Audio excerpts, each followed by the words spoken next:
Presented by Hoovela.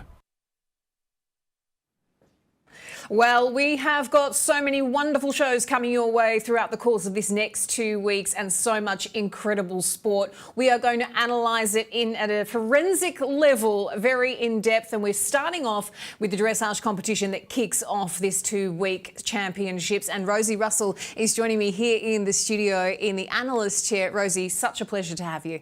Thank you. I'm delighted to be here. I was at the European Championships last year, so it's really nice to see these riders progressing onto the Worlds and just how they've developed. And my gosh, haven't we got some exciting combinations coming forwards? It's already, I think we've said this, at fever pitch in Aachen, in that main arena, and it is literally day one of competition, the dressage competition, and so much fantastic sport to come, as I keep saying. We want to talk about this equestrian sport. It is the host here. Just look at that, Rosie. It is something to behold, really, there. Here, just look at that, Rosie. It is something to behold, really, there in the German countryside, isn't it?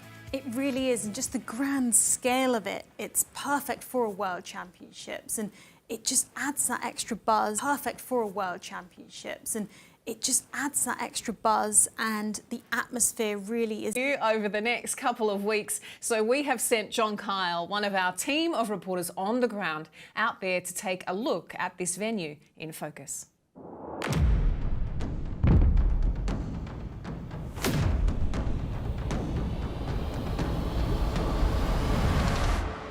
Our venue for the next 2 weeks is Aachen in Germany, and there are few places in equestrian sport where championships is going to feel more at home. The 2006 World Equestrian Games here were iconic, but there was just one in a long list of championships to have graced this venue. Nestled in West Germany on the Dutch and Belgian border, it has a campus that is built from the ground up for horse and championship sport.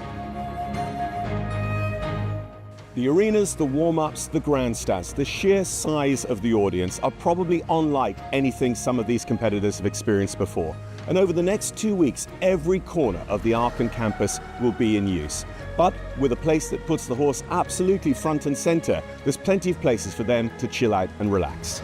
The landmark, of course, is the famous Aachen main arena. This is where eventing will conclude with its jumping. The whole Jumping World Championships will play out, and as you can see, as at previous major championships, there's been a sound school installed in the middle, especially for dressage.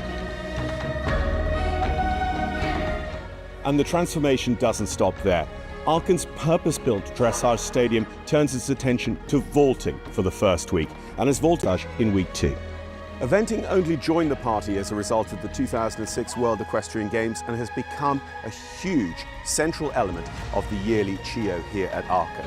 For these World Championships, eventing dressage will be here in Stadium 2 that we know so well from driving dressage, which will of course be here. Onto Aachen's compact and exacting cross-country course. And indeed, in week 2, the drivers will do the same for their marathon. You can often feel at Aachen like you're walking in the footsteps of greatness. There have been so many champions here before, but here on the Walk of Fame, you literally can. In terms of horse welfare here at these Aachen Championships, nothing is left to chance, and the last little details have all been thought about. The horses, the 6 World Championships might be 99% of our focus, but for the other 1%, there's hundreds of shops for everything for horse, hound and human. It's a huge honour to ride in this stadium. It's an even bigger honour to be on these rolls of honour, but to go on that as a world champion is going to be something very special indeed. 6 World Championships, 2 weeks, one extraordinary venue. Across the disciplines, tests and the stories we will carry across those 2 weeks, there's one unifying ambition: to become world champion.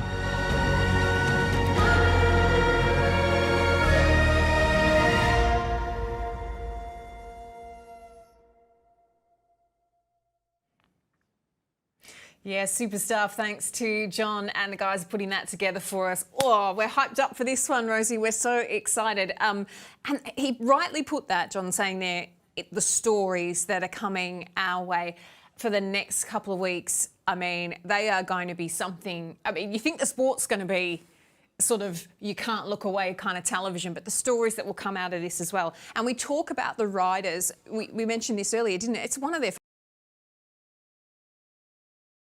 Absolutely love it because it's great for the riders, it's great for the horses. There's nothing that Aachen doesn't have. Yeah, that's Here absolutely. before. I've obviously heard a lot about it, but it's amazing. It's the atmosphere in there, even on the first day, is really cool. When we moved to Europe 10 years ago, we actually started in Aachen. So coming here in the World Championships at the most, I think, iconic venue, it's just a dream come true for us. When you go to inside, you have to be focused on us. Just in the end, that I see everybody around, I'm very happy to ride here. Of course, it's a huge arena. We are used to arenas, but not that big. And we had a home crowd that carried us. They cheered our whole way onto the ring and the whole way out of the ring as well. And it was a very, very good feeling. It's like a wave of emotions wash over you, and the crowd is just so excited for you. And to have them be as invested in your ride as you are, as your team is, that's really exciting. We don't have quite the spectators that you guys have here, and it was a surreal moment. Lovely to hear from the riders today, catching up with John as they finished their first represent his country at championship level. I think we said something like 13 senior team nods this man has had in his career. Absolutely incredible. But when I asked him and spoke to him about his senior appearances, he told me that he can't remember and he doesn't want to remember because he feels he's getting too old. But I actually think he's a phenomenal rider and just a man with so much wisdom and a man who's been to Aachen plenty of times before. Yeah, he's dressage, and it's so wonderful to give about what makes Aachen just so special. So Richard, the World Championships are here. They're at Aachen. What makes Aachen so special? Because there's a lot of hype around the venue, but what is it that really does make it a standout venue? Ooh, Aachen, like Aachen for the spectators, for the judges, for the riders, trainers, everybody is on edge. It's like the centre court at Wimbledon, and so it's always stadium, for example, wasn't even there, and spectators sat on sort of wooden benches, and so it was quite basic actually, but the atmosphere was like no other show in the world, and since it's developed, that intensity has just increased, and it's really special. From all over the world are going to come and watch the World Championship. Such a big knowledge of the equestrian sport, and I feel like that comes through as an audience when you're there. Yeah, I think you're absolutely right, and I think that's why the atmosphere has always been intense, because of that knowledge of dressage from the spectators. They know good tests, they appreciate when, you know, the difficulties with horses, but they know good movements from not so good movements, and that sort of knowledgeable audience, that core audience, as you said, it is global. I mean, and everybody wants to go to Aachen, whether you're a rider, a spectator, a judge, a coach, everybody wants to be in Aachen. But of course, for the World Championships, it's even more special. Because I could have just talked all day, but a fantastic person to talk to ahead of this championship. Yeah, looked like you could have just moved in. Should have taken a bag with you. We want to talk about the sport that happened today, of course, the FEI stage of things, and obviously they split this first part of the competition in two. It takes place over 2 days. So we had half the combinations come forward today. It is the Lambert's Prize, as we like to say. And Rosie, you've been diligently looking at the rules and the regs when it comes to the World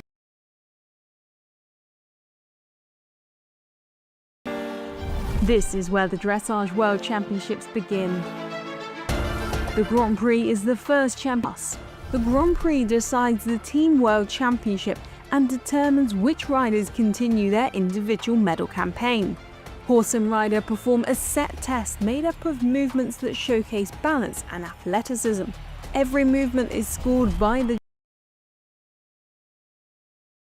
that is not performed, and 10 is for excellent, with marks converting into a final percentage. The higher the percentage, the better the performance. Teams are made up of 3 or 4 riders, and the best 3 scores count towards the battle for the world title. At the end of the Grand Prix, one nation will be crowned the team world champions. For individuals, the goal is qualification, as only the best combinations will move on to the next stage of the championship. The top 30 combinations from the Grand Prix will qualify for the Grand Prix Special. There are no fences to knock down, no stopwatch deciding the winner. Instead, success comes from accuracy and partnership. A strong Grand Prix performance can lay the foundation for a championship winning week.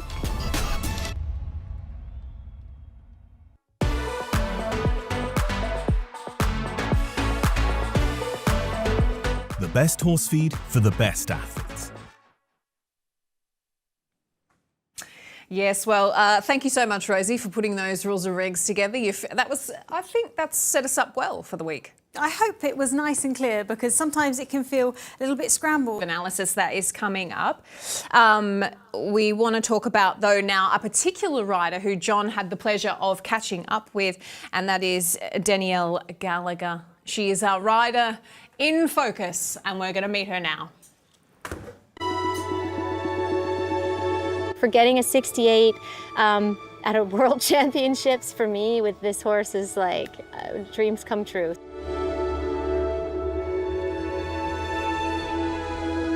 I am Danielle Gallagher, and I am the first rider for our Canadian dressage team here at Aachen today. It is my very first championship debut. It's very exciting and a lot of emotion today. I've been working in the horse industry for 25 years. I started with my trainer, Ashley Holzer, many years ago, and I actually came to the World Championships in 2006 as her groom.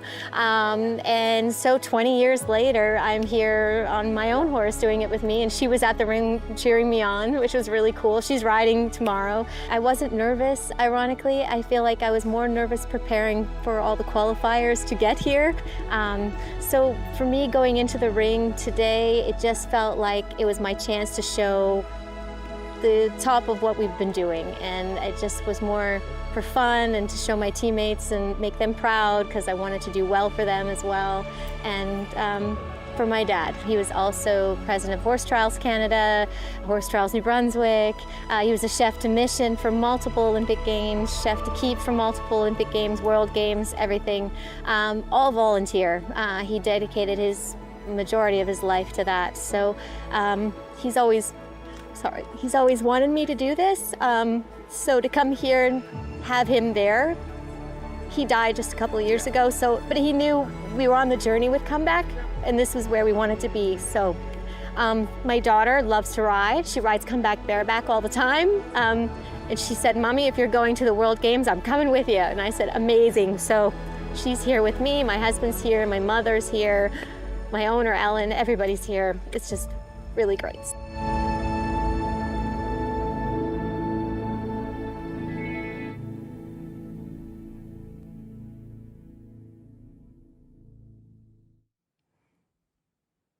Yeah, when we said it was all about the stories, we weren't mucking around, were we? What a beautiful story, and what a beautiful lady, and so wonderful to hear from her.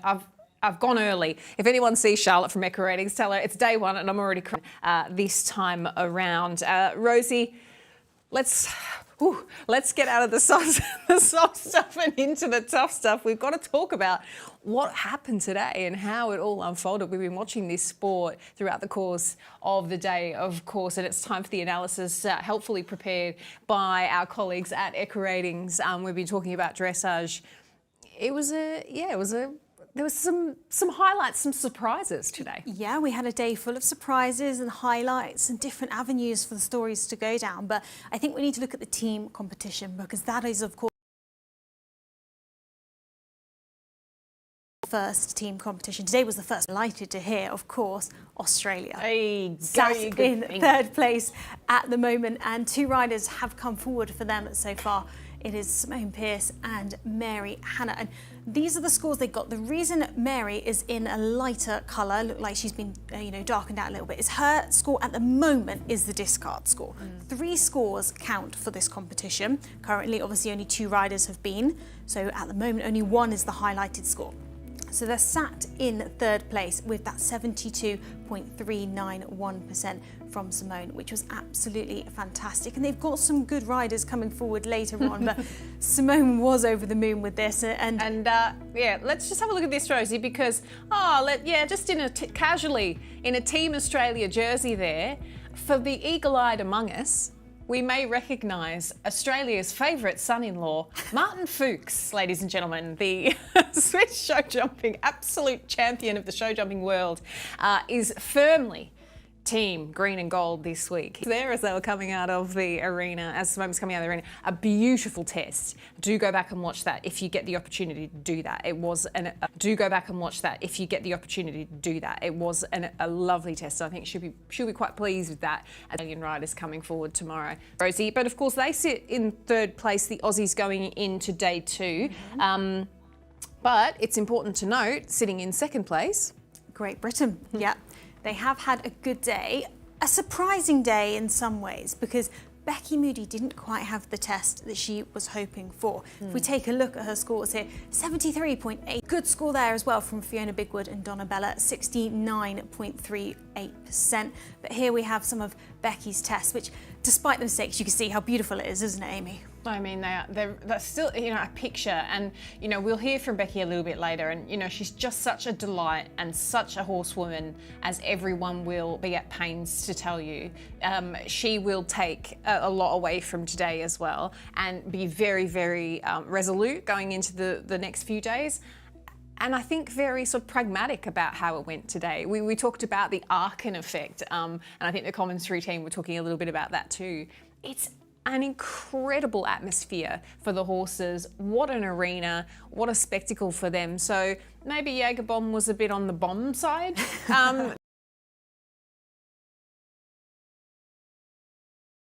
Okay, because probably a good thing. And of course, Rosie, it is the Germans, the home nation. They will be absolutely delighted with their tests today. Two really, really strong tests. Right at the end of the day, our penultimate rider in the ring, Frederick Wonders and Bluetooth OLD, a long-time partnership. This is their second World Championships together. 75.963, a really, really strong score. But Rafael Netz as well, who it's his first World Championships as a senior rider, and to get 73.338% and be in third place individually, actually, for him. But Frederick Wonders just stole the show at the end of the day with this beautiful test with Bluetooth OLD. Yeah, and it was an incredible test. Last cab off the rank there, and absolutely came and laid it down. And a real sign of what to expect tomorrow, as we have a big old strong field coming forward, and the last part of that team competition to come as well. So plenty happening in the dressage already. Really, really exciting stuff. But we want to hear quickly from as we go into day two. Frederick Wonders and Bluetooth OLD return to the World Championships stage. After making their debut in 2022, they come back 4 years later with more composure, but with the same ambition. They know each other really well, these two. I think he'll be focused and in the zone. And let's hope Bluetooth is too. From Freddie's point of view in the German team, they need this horse to give enough margin in front of Becky. The crowd already cheering. Yes, Freddie Vander is completing his test. What a score, taking the lead ahead of today's favourite Becky Moody in the final moments of the competition. I was kind of really nervous and shaking in the end, really, when I went out, because it's always kind of a pressure on the shoulders to deliver a good team score. But I think that's also the reason why we are in the team, because the leaders of the team know that we are good under pressure and maybe even better than without, and that we can deliver good scores. We proved it often enough before, and once again today in Aachen. A fabulous start for the German team, and the stage is set for tomorrow. It certainly is, and big things to come, we expect. Well, someone who's been watching that dress the next couple of weeks, John. Thank you, Amy. It is, of course, fantastic to be here at these World Championships. They're getting ready behind us for the opening ceremony. And as part of the Clip My Horse family, Bettine writes the FEI press releases, but a lot of our Dutch viewers will know her as the voice of FEI Dressage as well. Bettine, welcome. Thank you so much. Your reflections, because you watched it all on the day of Dressage, you had one word for it, which I thought was really interesting. Well, it was an exciting day, but also a very surprising day to me, as we saw so many combinations in the top 10 that I don't think we would have expected to see them there. Yeah, like Simona Pearce there in fourth individually for Australia. For you, is that actually a bit of a standout for Australia? Like, is she actually going to be maybe the best of their four scores come tomorrow? I think she might be, but it was still a bit, well, it's a very inexperienced horse. So for herself, it was also the question, like, what will he do as soon as we get inside? And he did perfect. It was a very forward, smooth ride, and the horse just seemed to like it in there. And yeah, he did everything he had to do. Okay, so I'm also a little bit confused looking at these scores, having been around the sport for quite a while. Where's Belgium? Where's the Netherlands? Where's Sweden? Where's Denmark in all of this at the moment? Yeah, that's a very good question. Well, to start with my home country, the Netherlands, I think the first rider, Roine Wegelaar, she did a great job. She's only 21 years old, and she had the exact score that we actually sort of would have expected she would have. So she did a good job. But then the second rider, Tamars Wijstra, she had only 65%. She also has a very inexperienced horse. He's still only 9 years old. And I think he just got scared in the arena. He was too impressed. He'd never seen anything like this. So he spooked a few times, mistaked, creeped into the test, and only 65% was left, unfortunately. But also what sometimes happens is we tend to, not like Nations Cup show jumping, we count the scores and then drop at the end. So on that metric, then things look a little different. Yes, sure. That's what we are seeing on the Longines time ranking right now. Of course, Germany is in the lead, as we probably would have expected.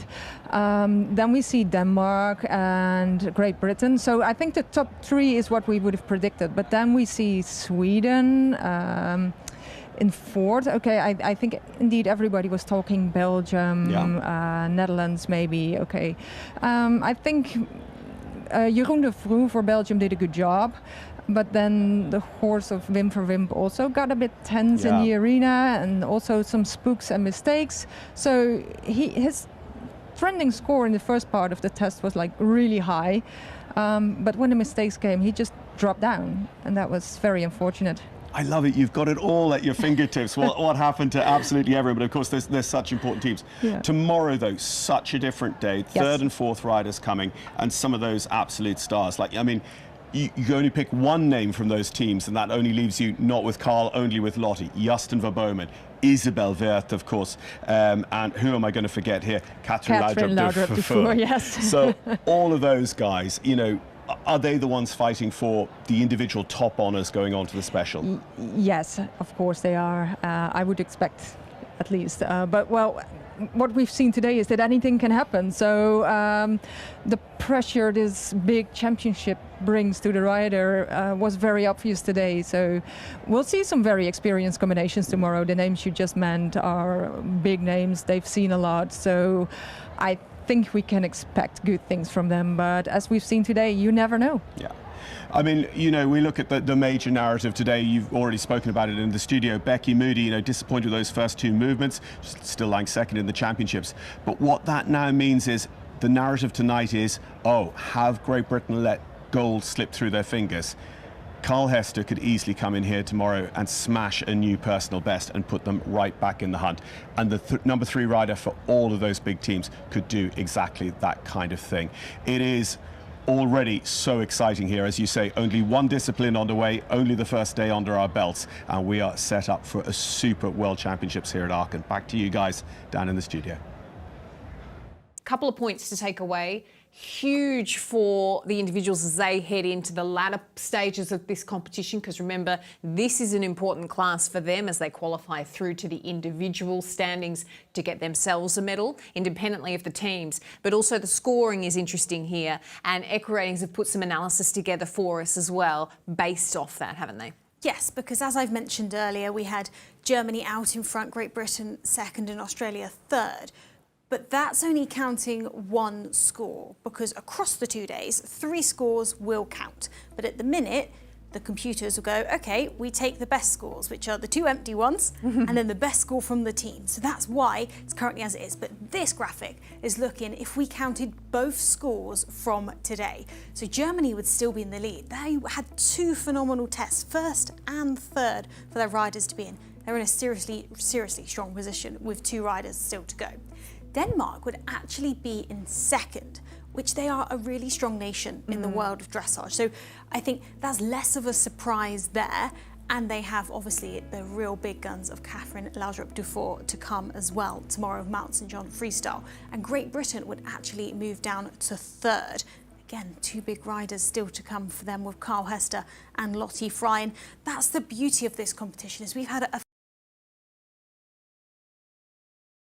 riders, but there's still plenty more to come tomorrow. So plenty more to come tomorrow. And I mean, we are looking back at what the day has been so far. As John said, 1 discipline is already underway. We've got 6. We've got so many to look at over the course of the next couple of weeks, but we saw some really cool stuff. We've become a really big fan of a man in particular. He's become known as Uncle Julio. Uncle Julio is, of course, Uncle Julio Mendoza Lure. And you remember this story from the World Championships, Rosie, this $20 horse, or the 20-pound pony, as we've come to know him. This is Jules Goldstrike, as we say. This horse was literally bought for 20 quid. And look at them today. Julio having an amazing ride there and just an incredible reaction. He had these fantastic stories to come out of the championship. They were the first combination to compete in dressage at the Olympics for Ecuador in 2024. So really talented and kind of setting the benchmark for Ecuadorian dressage. I don't think they're going to be the last that we see on the world stage. And they just bring a smile to your face when you watch them. Yeah, absolutely. They're some of the best characters in the game. And talk about the person who has had the first opportunity to compete at an Olympics in 2024. There's a lady, she won't mind me saying, has probably competed at every Olympics that you care to remember. And that for Australia. I keep bringing it back to Australia. I promise I won't do that for the entire 2 weeks. But Mary Hannah, this is exceptional. Just her performing out there on that stage at her tender age, Rosie. 71. 1996 was her first Olympic Games. So absolutely incredible. And this is her 7th World Championships. And to be competing at the top level and really competitively at 71 and 71-year-olds all competing on a level playing field. Now, there's very unique part of equestrianism. Stone for Rafa coming to this World Championships as well. Yeah, he's only 27. Ended that test, and quite rightly so, because he just had so much composure and maturity for a young rider at this level. Yeah, incredible stuff. And they're just a couple of the stories that have kind of come out in the standout moments from day one in the dressage. And as I said, John has been down by the... I'm very delighted. I had a super feeling. My horse Great Escape Camelot, he was on point, he was on fire.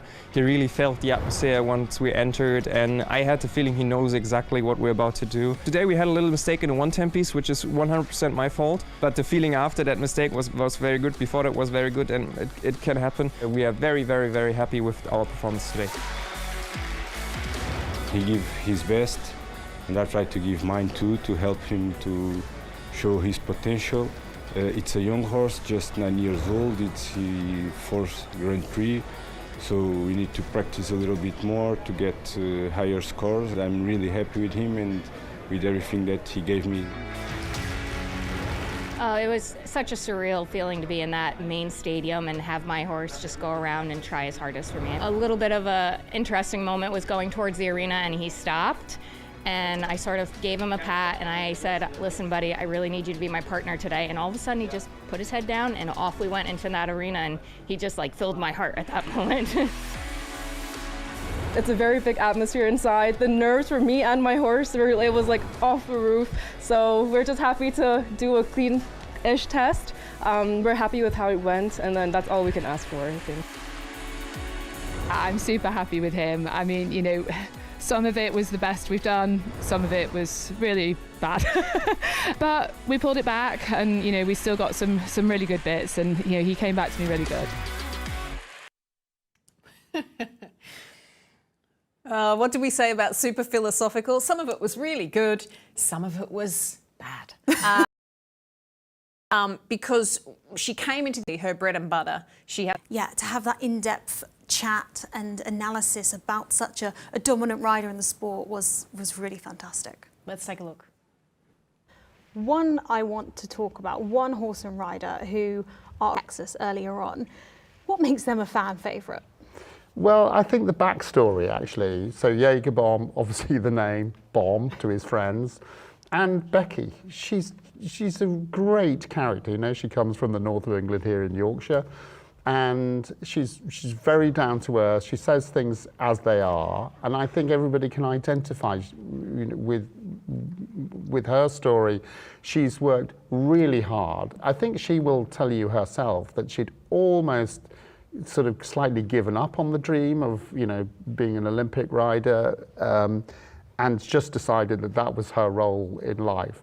And the fact that she broke it, and thanks to Bomb, into the big time is just a lovely story. Not just about riders that have just...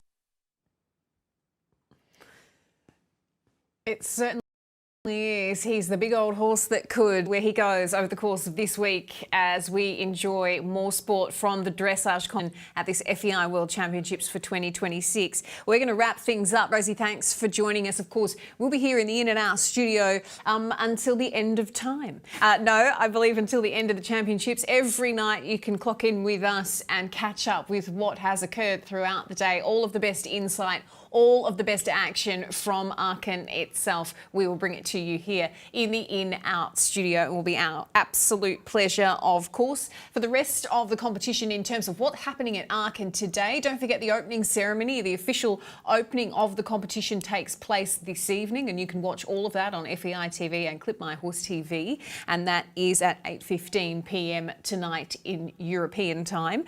And of course, the sport recommences tomorrow. The second part of this competition in the dressage starts at 8:20 a.m. and that is German time.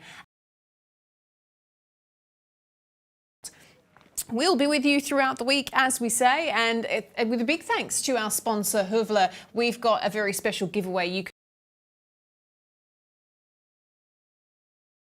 can in FEI TV by scanning the QR code, and that means you can watch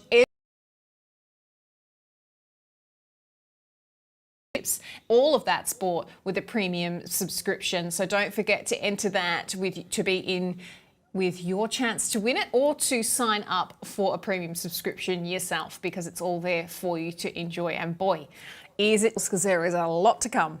There's a lot. Because there is a lot to come. There's a lot of dressage to come and a lot of action on every different discipline, and we're going to be here the whole way through, and I can't wait. We absolutely will. Just try and get rid of us. You can't. That's absolutely right. We'll see you next time, but until then, take care.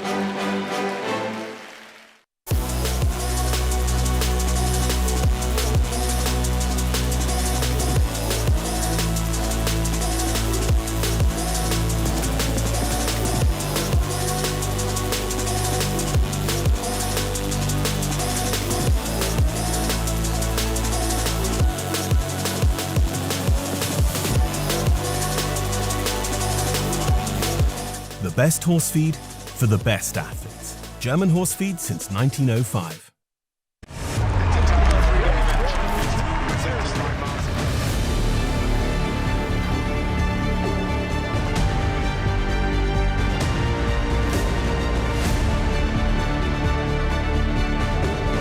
He's up and over, he's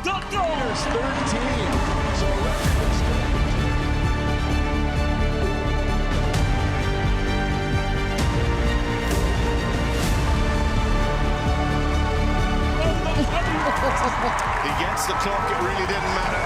Mickey, your official. No scriptwriter could have ever written a better story.